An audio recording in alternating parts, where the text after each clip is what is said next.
Hola chicas, ¿cómo están? Bienvenidas a la primera clase de onboarding para las embajadoras. Esta oportunidad nos va a acompañar Pia Rivas con el primer tema, que es la introducción a blockchain. Eh, Adelante, Pia. Gracias por tu tiempo. No, gracias, Alison, por la invitación. Igual yo siempre estoy tratando de apoyar en todo lo que se puede en la comunidad, así que buenísimo que estén haciendo este tipo de espacios. Y como dijo Alison, hoy día vamos a hablar sobre la introducción al blockchain. En sí, es un poquito de todo, como para tener una idea de más o menos el panorama que tenemos actualmente en esta nueva tecnología. Yo soy Pia, actualmente soy CEO de CryptoNights. Estoy estudiando finanzas en la UP, estoy haciendo una maestría en blockchain en la Politécnica de Cataluña. Soy host de Dentro del Bloque, un podcast educativo de RPP y Buda.com. Y soy fellow encargada de startups Web3 y blockchain related de Brasil Venture Capital. Y el programa de hoy va a ser primero una introducción literalmente desde cero de qué es blockchain, para qué sirve. Vamos a ver algunos conceptos un poco interesantes como la descentralización y la distribución, porque a veces confunde un poco, algunos mecanismos de consenso y finalmente vamos a ver un poquito sobre Bitcoin. Entonces, empezamos con blockchain. Para partir como del término base, ¿qué es blockchain? Blockchain es una tecnología y no es cualquier tecnología, sino que es una tecnología que permite guardar la información de una forma distribuida. ¿Qué quiere decir esto? Que no hay un solo servidor que tiene toda la información, sino que esta información se encuentra encriptada en muchísimos servidores. Es decir, podemos tener 100.000 computadoras tranquilamente que tienen la información. Entonces, si se borra de una computadora o la computadora es destruida, el servidor es destruido, no pasa nada porque se siguen teniendo todas las otras copias en, en los otros servidores, ¿no? En los otros nodos. Esta es una tecnología DLT, que significa Distributed Layer Technology, tecnología de registro distribuida, y de hecho fue la primera. Entonces, en, en el mapa, digamos, tenemos DLTs, que son las tecnologías de registro distribuido, y debajo de las DLTs tenemos varias. Hay diferentes tipos de tecnologías ahí, pero la primera y la más conocida es blockchain. Blockchain se llama así básicamente porque tienes la información inicial del primer bloque de información y después en, en el segundo grupo de información tienes una primera línea que dice algo así como toda la información que se encuentra en el bloque uno más y ponen nueva información. Entonces, de esa forma, todos los bloques de información están unidos y cuando tú quieres modificar uno, tienes que modificar todos porque ya no puedes modificarlo sin cambiar esa línea que dice todo lo que está en el bloque anterior. Entonces, por ese lado decimos que es inmutable. Siempre se pueden hacer arreglos encima, pero de todas formas ya va a haber quedado un registro de que se hizo de que se guardó esa información. Es privada en cuanto no se tiene un registro al 100% de quién es la persona que está detrás de una transacción, de subir alguna información a la blockchain, y es distribuida, porque como vimos, hay bastantes nodos, bastantes servidores que están guardando la misma información. Ahora, hay bastantes elementos dentro de blockchain. Tenemos las funciones hash, que las voy a explicar brevemente. Básicamente, en criptografía tenemos unas funciones que es muy fácil resolverlas de un sentido, pero es muy difícil resolverlas de otro. Es decir, por ejemplo, tenemos logaritmo de un número primo altísimo. Es relativamente fácil resolverlo con una computadora, pero volverlo hacia atrás, si es que tienes el número final, es muy difícil volverlo a la función inicial para saber cuál fue el punto de partida. Entonces, utilizando estas funciones reversas y en verdad muchísimos trucos de criptografía y con curvas elípticas, que también me parece súper interesante, eh, lo que se hace es que se crea una función que va a básicamente tener toda la información de un bloque en una línea. Es básicamente decir todo lo que está en el bloque anterior. Esa es la función hash que se aplica a cada bloque de información. Entonces, cuando les decía, hay un bloque que sigue a otro y la primera línea dice, sí, toda la información que estaba en el anterior, pues esa línea de código se obtuvo gracias a una función hash. Tenemos también algo que se llaman las llaves. Las llaves públicas y las llaves privadas son súper importantes. También tienen mucho que ver con criptografía. Y es porque tenemos criptografías asimétricas. Es decir, que nosotros tenemos una clave que solo nosotros sabemos. Y cuando nosotros hacemos una transacción, firmamos alguna cosa, los demás van a poder ver que una persona lo hizo. Y van a ver ahí la clave pública, la llave pública. Cuando ellos apliquen esta función hash, van a ver que fuimos nosotros, pero nunca van a llegar a la llave privada. Simplemente es como un mecanismo para ver quién realizó la transacción. Tenemos también los mecanismos de consenso.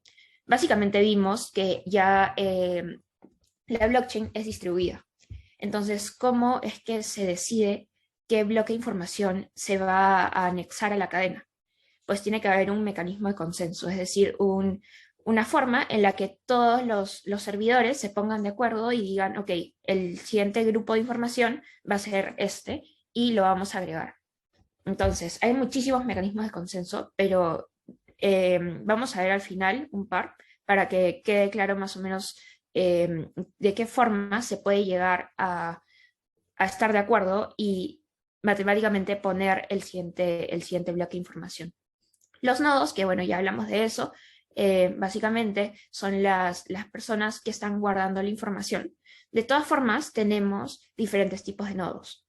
Hay nodos donde tú puedes guardar información parcial o completa de todo lo que se ha hecho en esa blockchain. Por ejemplo, si tú abres un nodo de Bitcoin en tu computadora y lo instalas ahí, puedes guardar la información de, son 7 días, de opción de la última semana, el último mes, el último año y la lista completa de todas las transacciones que se han hecho. Entonces tienes como toda la base de datos ahí guardada. Pero también hay otro tipo de nodos en Bitcoin, que son los nodos que te permiten aceptar un nuevo bloque, que eso es lo que se llama minar.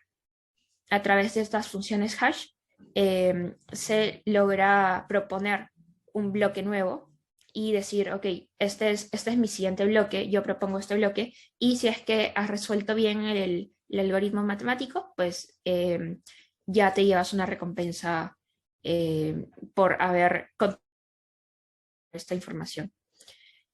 Y bueno, los mineros que son de lo que acabamos de hablar, ¿no? Esas personas que, podemos pensarlo así, en el mundo como tradicional, digamos, en banca, en finanzas, tenemos a los bancos, a los funcionarios de bancos, a los operarios que cuando les decimos quiero hacer una transacción, ellos lo anotan en su base de datos y queda registrado. Ahora, en blockchain no tenemos a una persona que está escribiendo literalmente todo centralizadamente, sino que tenemos a los mineros que se encargan de registrar todas esas transacciones de forma que no sean modificables. Igual, si alguna de las que está aquí tiene alguna duda, en cualquier momento me puede interrumpir porque quizás alguien más tenga la misma duda. Entonces, bueno. Eh, ¿Para qué sirve blockchain? Bueno, de hecho, en blockchain hay muchísimos usos que se le pueden dar. Tenemos, por un lado, los smart contracts, que son estos contratos inteligentes en español. Básicamente es un código que tú pones en esta gran computadora que es esta blockchain. Y lo que va a garantizarte ponerlo ahí es que va a estar funcionando, lo cual es súper útil, porque cuando una persona desarrolla un código y le pone play, tiene que tener un servidor en el que esté corriendo, porque si no es como si estuviera apagado y no funciona. Entonces, lo que pasa con estos smart contracts es que están hábiles 24/7. Tú puedes interactuar con ellos como usuario en cualquier momento. Y esto es muy útil porque ya no tienes a una persona detrás que esté necesitando vacaciones, que tenga descansos, que pueda cometer un error humano. Entonces, hay muchísimos usos que se les da a los smart contracts, tanto para servicios de banca como para otros servicios, ¿no? Por aquí tenemos la notarización, derechos digitales. Hay muchísimos casos de smart contracts. Por otro lado, tenemos la moneda digital. Moneda digital más conocida con el nombre de criptomoneda o token, en sí habilita muchísimas cosas, ¿no? Y es que básicamente es un activo que no está sujeto a la inflación generada por un banco central. Entonces, cuando ya se ha creado un token o una criptomoneda, lo que se ve es que ya tiene también en su código ciertos indicios de cómo va a ser su inflación. No me refiero al precio al que se va a cotizar en un exchange o al que lo vas a poder comprar, sino me refiero a la inflación de emisión, es decir, cuánto extra se está imprimiendo. Ujú. Cuando tenemos los dólares, por ejemplo, decimos, ok, la inflación del dólar por políticas monetarias de emisión es cuando se empieza a imprimir más dólares, ¿no? Entonces, en este caso, con las criptomonedas, por ejemplo, Bitcoin, tenemos que ya hay un máximo de 21 millones estipulado, entonces no se podría llegar a sobrepasar ese límite, por lo cual ya sabemos que la inflación generada por política de emisión está controlada. Y por otro lado, también lo interesante aquí es que no necesitamos a una entidad que esté en el medio controlándonos, ¿no? De que sí, ok, te acepto tu pago y ya, está bien. Yo estoy siendo intermediario, estoy guardando toda la información, como decía, y te estoy aprobando. En criptomonedas no necesitas una aprobación para hacer una transacción de una wallet a otra. Simplemente la realizas. Y también aquí tenemos algo que es muy debatible, que son las CBDCs, que son las criptomonedas generadas por los bancos centrales, que también van a variar bastante. No sé, Alison, por ahí quizás lo vayan a ver más adelante, porque también es un tema muy interesante. Y tenemos también lo de securities, que es básicamente un instrumento financiero que está tokenizado. Entonces, ya no necesitas a un intermediario que esté en el medio, como un banco, por ejemplo, sino simplemente un protocolo. Y esto va a unir directamente al usuario, por ejemplo, en deuda, al usuario que quiere prestar su dinero a cambio de una tasa de retorno, con el usuario que necesita la plata. Entonces, al no haber tantos intermediarios, los costos bajan también y el gap, la diferencia entre la tasa activa y la tasa pasiva se va a reducir muchísimo, lo cual es bueno para ambos, ¿no? Para el que presta y para el que se presta. Y por último tenemos el caso de uso de tracking. Básicamente se puede guardar lo que sea en blockchain. No porque esté en blockchain significa que es verdad, ojo. Simplemente que va a estar ahí y no se va a poder modificar. Si una persona, un agente malvado lo pone ahí y es mentira, va a quedarse ahí para siempre. No es que porque esté en blockchain es verdad, pero sirve muchísimo en algunas industrias, como en la industria de salud, donde hay personas que se atienden en varios hospitales o que se mudan de un lugar a otro, entonces ya tendrían todo su récord, su historial médico vinculado a su wallet, ¿no? Ya sería como su identidad soberana digital y podrían tener absolutamente todo ahí sin necesitar estar llamando a cada hospital en el que se han atendido, pidiendo su historial, que les recetaron y todo. Tenemos usos también en propiedades, en ownership, que más que todo se da con NFTs, de y también muchísimo que hay en logística. Eh, Aunque la verdad, si es en un sistema cerrado, privado, hay bastante crítica sobre si en verdad es necesario utilizar blockchain o no. Tenemos aquí uno de los conceptos que pusimos ahí en el índice, que es descentralización y distribución, que en verdad es diferente. Puede sonar muy similar y normalmente en el mundo blockchain se tiende a utilizar de forma indiferenciada, pero son dos pilares totalmente, bueno, no totalmente distintos, pero que se van a estar cruzando. Por un lado tenemos distribución, que es como me gusta decir a mí, que es blockchain, Bitcoin, por ejemplo, eh, pero por otro lado tenemos la descentralización. La distribución hace referencia más que todo a que hay varios nodos. Justo como les decía, hay algunas, algunas empresas que están centralizadas, que tienen toda su información en un solo servidor, en una sola computadora, en un solo servidor. Pero hay otras que pueden utilizar blockchain y tener esa información distribuida en un montón de nodos que pueden tenerlos muchísimas personas. Ahora, que esté distribuido no significa que las personas que están controlando eso sean diferentes. Puede haber una sola persona que esté controlando absolutamente todos los nodos, o que entre 18 personas estén controlando los más de, no sé, el 60%, pero de todas formas está distribuida porque no lo tienes en un solo servidor. Ahora, descentralizado es un poco más complejo porque a lo que hace referencia es a que las personas que están controlando estos nodos sean diferentes y que no estén coludidas. Es decir, que cada una vele por sus propios intereses. Entonces, de esta forma se pretende que haya un mejor desempeño en toda la red y que no haya un grupo de poder, tanto individual, bueno, como de persona natural, como de una compañía o de algún grupo, que estén controlando lo que pasa dentro de una blockchain. Tenemos algunos mecanismos de consenso por aquí. Tenemos Proof of Work y Proof of Stake, que creo que son, bueno, han sido el año pasado los más debatidos, porque justo en la segunda red blockchain más grande, que es Ethereum, cambió de Proof of Work a Proof of Stake en un suceso que se llama The Merge. Y vamos a ver básicamente qué es Proof of Work, que es actualmente el mecanismo de consenso que utiliza Bitcoin. Para recordar un poquito nomás lo que vimos al inicio, mecanismo de consenso es la forma en la que se decide qué bloque de información va a ir después.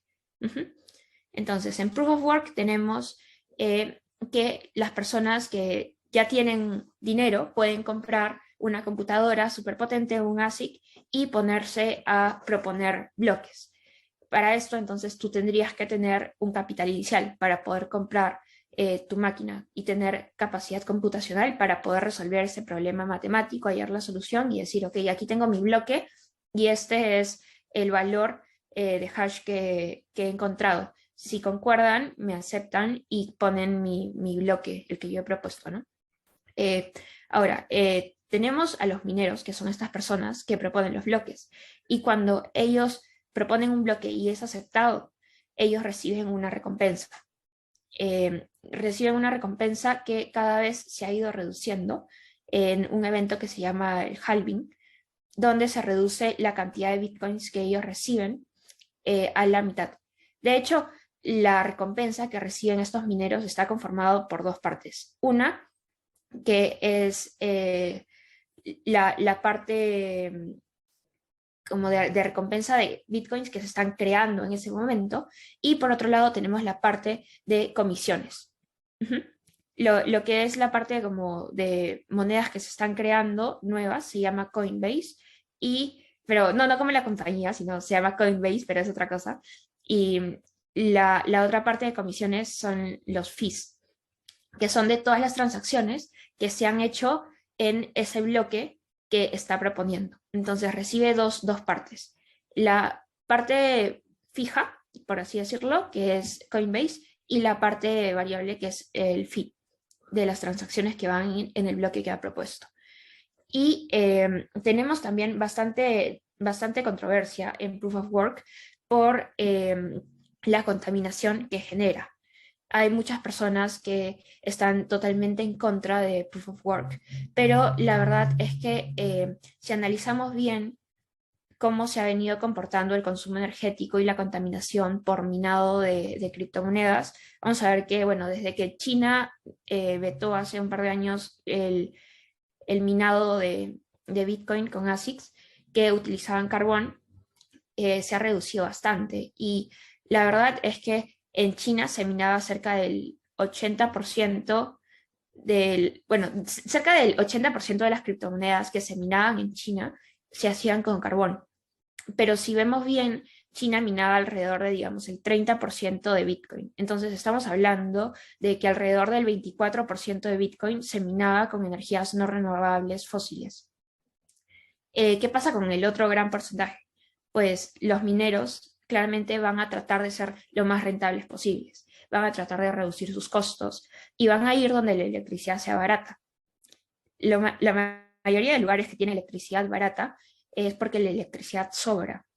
Es decir, tienen alguna fuente natural que les está dando energía, ya sea geotérmica, ya haya una hidroeléctrica, hay muchísimas formas de obtener energía, incluso de diferentes gases, elementos naturales. Entonces, lo que hace Proof of Work desde mi punto de vista es aprovechar la ineficiencia de mercado energético que existe en el mundo. Y eso es porque si es que no se utiliza esta energía para minar criptomonedas, ¿para qué se va a usar? Se va a liberar, se va a perder básicamente. Y bueno, pasando un poquito a Proof of Stake, también necesitas tener un capital inicial para poder comprar unas criptomonedas de esa blockchain. Cuando tú ya adquieres esta cantidad de criptomonedas que ellos te exigen, tú ya te conviertes en un validador. ¿Y esto qué significa? Que tú vas a poder validar las transacciones que se realizan dentro de la blockchain y a cambio de eso, tú recibes una comisión. Ya no recibes esta parte nueva de criptomonedas que se está minando. Ahora solo recibes la parte de comisión. Ya no tienes Coinbase, tienes solo el fee. Y en Proof of Stake se utiliza muchísima menos energía. ¿Por qué? Porque ya no tienes a tantas personas tratando de ubicar el siguiente bloque, sino que simplemente las personas lo hacen por la cantidad de monedas que ya tienen en sus billeteras. No tienen que estar tratando de resolver un problema matemático en sus computadoras, lo cual reduce muchísimo el consumo energético. Tenemos también que, bueno, se necesita ese 51% para poder hackear estas criptomonedas. Se conoce como ataque bizantino, este ataque de acá, que es el 51%. ¿Y qué pasa cuando se tiene el 51%? Esto estábamos viendo aquí. No sé. Ya. Justo estábamos viendo que podía estar distribuida, pero no descentralizada. Y entonces, digamos que una persona tiene la mayoría de nodos o la mayoría de criptomonedas. Va a poder colocar el bloque que él quiera, porque va a haber un mecanismo de consenso y la mayoría de la red van a decir, ok, haz lo que has propuesto. Entonces, de esta forma se podría no solo ubicar un bloque con información que esté mal, sino también tratar de revertir todos los bloques anteriores para modificar en el medio alguna información que ya esté escrita. Esto es bastante complicado. De hecho, hay una página, en internet sale el costo de realizar un ataque bizantino en las principales blockchains y es altísimo. La verdad que no justifica muchísimo, es muchísimo gasto energético que al final se traduce en un gasto económico muy fuerte, que no va a justificar el ataque. Al menos hasta ahora no lo ha hecho. Y hablando un poquito de Bitcoin ya para terminar, vamos a ver que Bitcoin es dos cosas. Tenemos Bitcoin Red versus Bitcoin criptomoneda. Y también algunos dicen ahí Bitcoin tecnología. Pero vamos a ver cuál es la diferencia. Hablamos de blockchain. Cada blockchain es una red.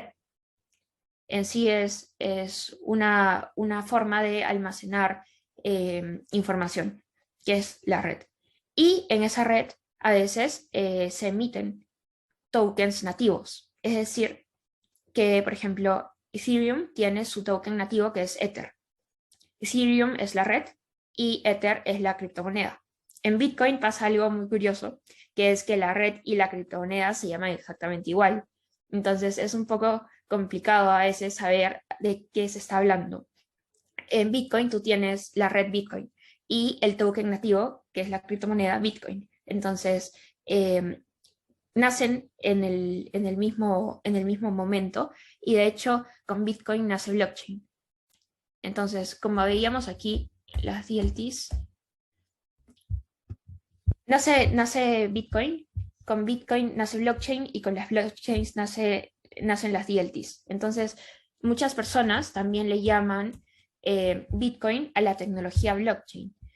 Sin embargo, no es totalmente correcto porque ahora hay muchísimas otras formas de tecnología blockchain que no tienen nada que ver con Bitcoin en cuanto no son para una transacción P2P financiera. Para entender un poco el concepto en el que nace el Bitcoin, tenemos que remontarnos al 2008. En el 2008, ¿qué había pasado? Bueno, estábamos totalmente en crisis porque el sistema financiero nos había fallado. Entonces, las personas ya no sabían en quién confiar, ya no sabían cómo cuidar su dinero. Y en medio de todo eso, hay un rayito de luz y es Bitcoin, que te dice, ok, no tienes que confiar en ninguna institución, puedes simplemente tener tu dinero, tú ser el que custodia el 100% de tus activos y hacer las transacciones que quieras hacer directamente. Entonces, con esto ya no tienes que confiar en ningún banco, en ninguna institución financiera centralizada que vaya a guardar tu dinero. Algo muy interesante es que en Latinoamérica, cuando tú pones tu dinero en el banco, deja de ser tu dinero. O sea, según la ley, ya no es tu dinero. Tú lo has prestado al banco. Por eso es que recibes una tasa de retorno, que es más o menos lo que se llama el plazo fijo, ¿no? Si te das cuenta a qué tasa has prestado tu dinero, es bajísima. Si el banco desapareciera, hubiera una corrida bancaria, digamos en Perú, no hubiera la SBS, no habría forma de recuperarlo. La SBS nace ya como para protegernos de eso, pero de todas formas, el banco no es un custodio, no custodia nuestro dinero. En ninguna parte de ningún artículo legal se encuentra estipulado esto. Entonces, cuando tú tienes tu dinero en el banco, ya no es tu dinero. Es básicamente un préstamo que le has hecho a esta entidad. Y esta entidad, como cualquier otra, tiene también la opción de no pagarte.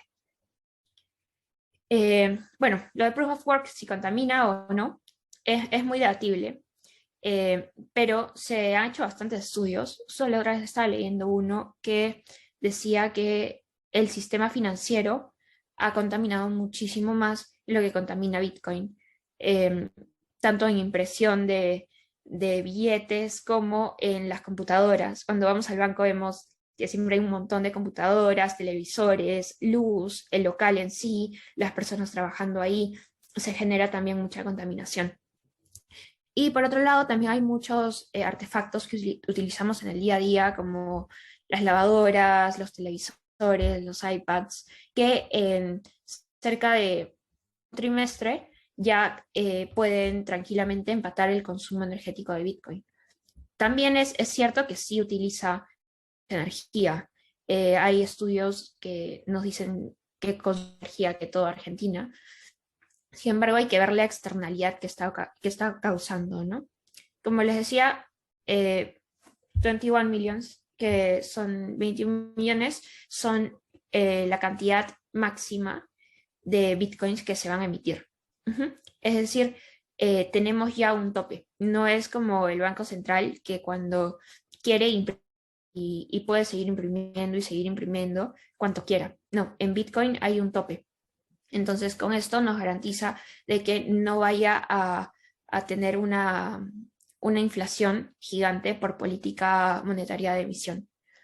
Y por último, tenemos los halvings, que son muy interesantes también, porque en cada halving que es un evento que ocurre cada cierto tiempo en la red de Bitcoin, se reduce la parte del Coinbase, que es la recompensa que reciben los mineros de la parte fija.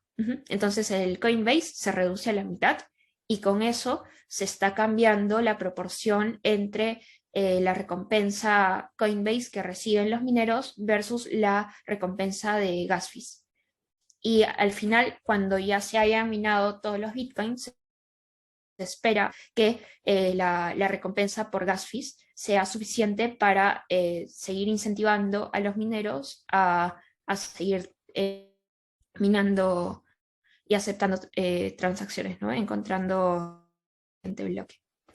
Bueno, creo que eso ha sido como bastante información por hoy para empezar. Igual, no sé si tienen alguna duda.